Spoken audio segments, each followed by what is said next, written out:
Back with our roundtable, plus our special guest, another seat at the table, Matt Bai, political columnist for Yahoo News, whose column debuted this week with an exclusive interview with Christie. We'll get to that in a minute. But first, I want to look at the stunning fall of another former Republican governor, Bob McDonnell, who, along with his wife, was indicted this week for violating federal corruption laws.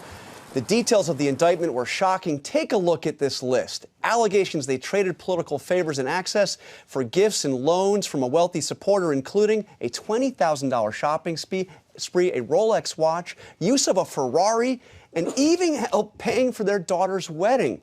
This week, the former governor defended himself and pleaded not guilty. I will use every available resource and advocate that I have for as long as it takes to fight and prevail against these false allegations and the unjust overreach of the federal government. Okay, Greta, he may or may not be guilty. He'll have his day in court. But how, in this day and age, does a political leader think he can get away with accepting gifts like that from a supporter? Okay, you read that and you think that he's toast. It is a horrible indictment. One-sided. It's got Ferrari, Rolex, everything about it. You just hate the first family, former first family of Virginia. But here's the tip. We read in the Washington Post that they were offered one felony to get rid of, the 28 counts indictment. And if he accepted one felony, 14 counts of hers would go away. She'd walk away from it, and 13 of his. That's the most fantastic plea offer ever. And he turned it down. Yes, but here's the trick. The only reason that a prosecutor gives you that kind of fantastic deal, especially in Virginia, is because they have a weak case. The quid pro quo is weak. Otherwise, they'd never give you a deal like that.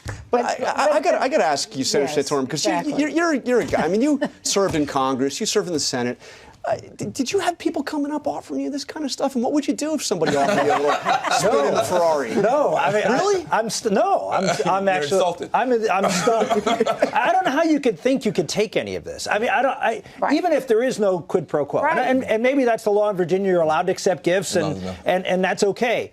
But it's not okay. Right. I mean, even if that's a different issue. That's the ethics. That's disgusting and gross. But whether he goes to prison. But the senator is making a really important point. It's just not okay. And in fact, in Congress, when he was there, they changed the rules on all of this because people would say in Congress, "Oh, well, you know, he's my friend taking me to dinner," and then you'd say to them, "Well, do you ever take him to dinner?" Because you know that's what friends do. They go back and forth. Well, no, actually, it's all one-sided. And when you said that to a member of Congress, they got it. Right. They got it right away. And they changed the rules to make it against the ethics rules. This is a bigger problem, though. It's a bigger problem for Republicans. It's a bigger problem for the country.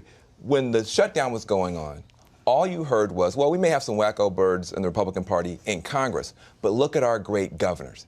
Now look at the governors. You've got Christie, who's now not worried about the. You're not going to compare Christie to Bob McDonnell. Sure. Let me finish. Let me make my point. Yes, actually, I am. You've got. I am. You've got McDonnell, who's now under criminal indictment, and you've got a criminal investigation under Christie. So the Republican Party has a problem. Because if you look at what's going on now, some of their leading stars, McDonnell was a leading light to be a presidential candidate. He might be in prison. Christie has to worry more about the court of law than the court of public opinion. And I think the Republican Party is going to have a challenge now. I think you're right, Vance.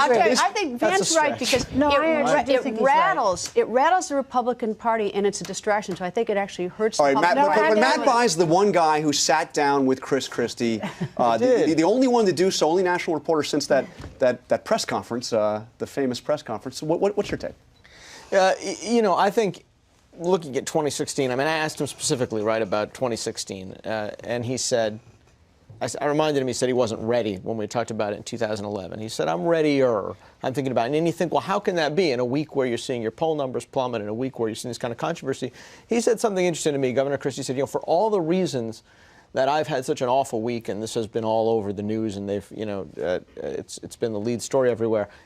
I have more time. I have the luxury of time in making a decision about 2016. And what he means by that is he's a well enough known national figure, right? The cable news networks are going to carry his state of the stage. Yeah, the name idea is not going to be a problem, but doesn't he think this has hurt him? I mean, come on. Oh, I'm sure he knows it's hurt him. And telling you he learned lessons, but he wasn't sure what they were. Yeah, I mean, he's too smart to know it hasn't hurt him, but he's also smart enough to know. I would say, we don't know what revelations are coming. This thing is all contingent on what else there is in these investigations, but you know, these poll numbers move around. We're very early. I'll tell you poll what's not going to move around. He's got four things. He's got four things he's got to do at the same time. He has to be born on Krypton to do all four well. He's got to run the state of New Jersey. He's got to run the Republican Governors Association. He's got to run for president and deal with these investigations. He's got to be born on Krypton to do all four things well. You know what the bigger problem for the Republicans is libido.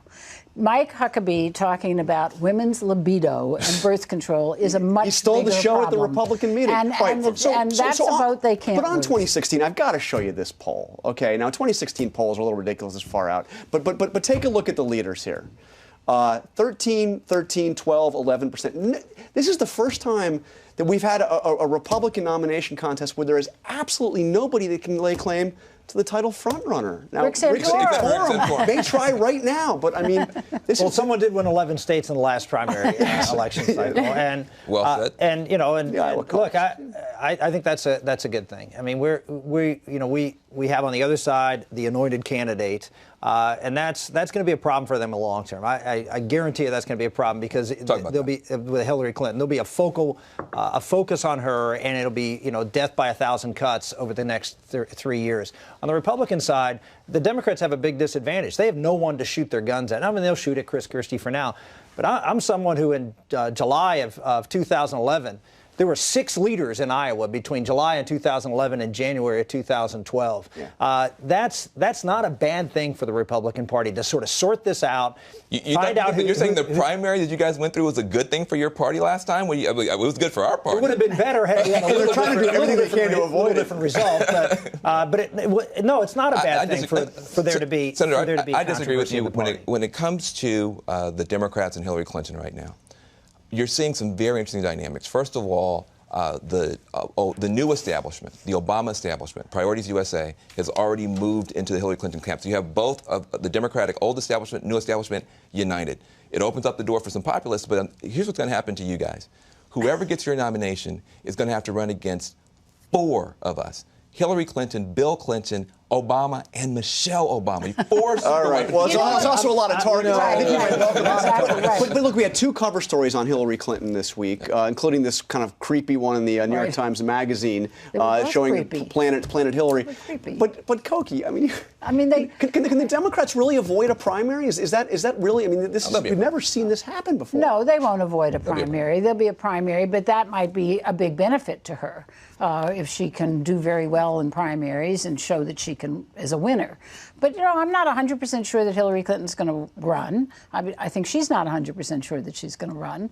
And it's going to be interesting to see if somebody who's, young and with new ideas and all of that can rise up. I don't know who that would be. It's O'Malley. Governor O'Malley. No. Because, I'm not convinced Hillary's going to run either. I'm not convinced at all because, remember in 2008 how convinced we all were that she was going to win? And I think that when you look at these poll numbers and see how dissatisfied people are, I think that the old guard, the regulars, it's hard for her not to run. I will say, and I'm not big on predictions, she cannot clear the field and she cannot run with just token opposition. Everything we know about modern politics and the modern presidential process flies in the face of that. We don't live in that world anymore. Just being the front runner creates serious opposition. Governor Schweitzer is coming on strong. Just putting together, frankly, the new establishment, the old establishment together only gives you about half the party. The other half is looking for a populist dark horse. I put my money on Governor Schweitzer. Okay, and plus he's running against Obama. He's running against President Obama, a Democrat running against President Obama's record. Conservative on some issues. Thank you very much.